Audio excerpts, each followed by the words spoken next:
Bata pa lamang si Pedro, mahilig na siyang tumitig sa dagat. Sa tuwing sumasapit ang hapon, nauupo siya sa dalampasigan, pinagmamasdan ang paglubog ng araw sa likod ng alon. Pangarap niyang makasakay sa barko at marating ang mga isla sa malayo.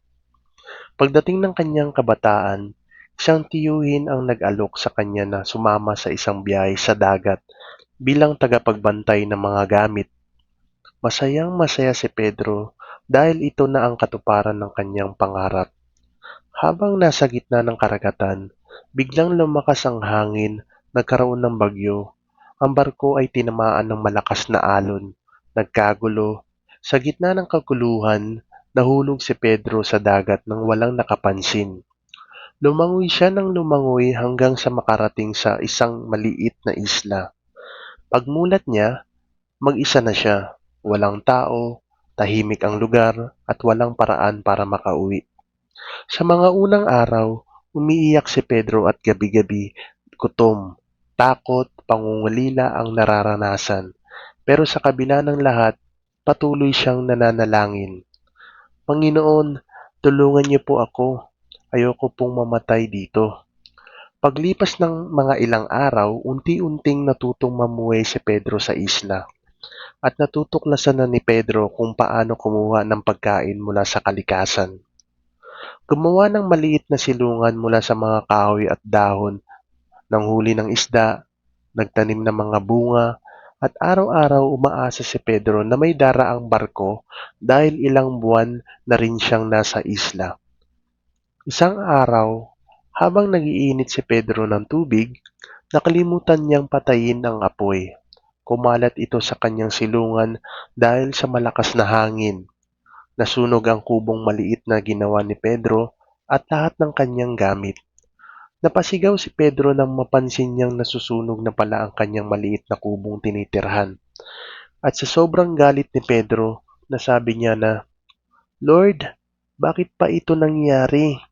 Wala na nga akong kasama, wala pa akong tirahan. Bakit niyo po ako pinabayaan?"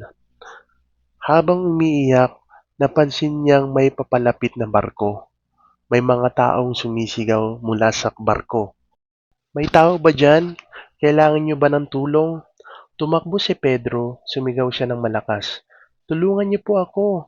Paglapit ng mga tao, sinabi kay Pedro, "Nakita namin ang makapal na usok mula sa isla at napansin namin na ito ay sunog. Kaya agad kaming pumunta para magbigay tulong." Napaluha si Pedro. Napagtanto niya ang sunog pala ang naging daan para siya'y makita at maligtas. Nang ma-realize ni Pedro na may dahilan pala si Lord, kaya nangyari ang mga bagay na yun, kaya napaiyak si Pedro ng sobra at ang sabi niya, "Lord, patawarin niyo po ako. Ang akala ko po, pinabayaan niyo na po ako. Yun pala, may plano kang mas maganda para sa akin. Maraming salamat po, Panginoon. Humihingi po ako ng kapatawaran sa lahat ng mga nasabi kong hindi magaganda patungkol sa inyo." At doon natatapos ang kwento. Ipinapakita sa kwento ni Pedro ay paalala sa atin na hindi lahat ng sakit ay wakas ng pag-asa. Minsan, ang mga bagay na akala nating sumisira sa atin, iyon pala ang magliligtas sa atin.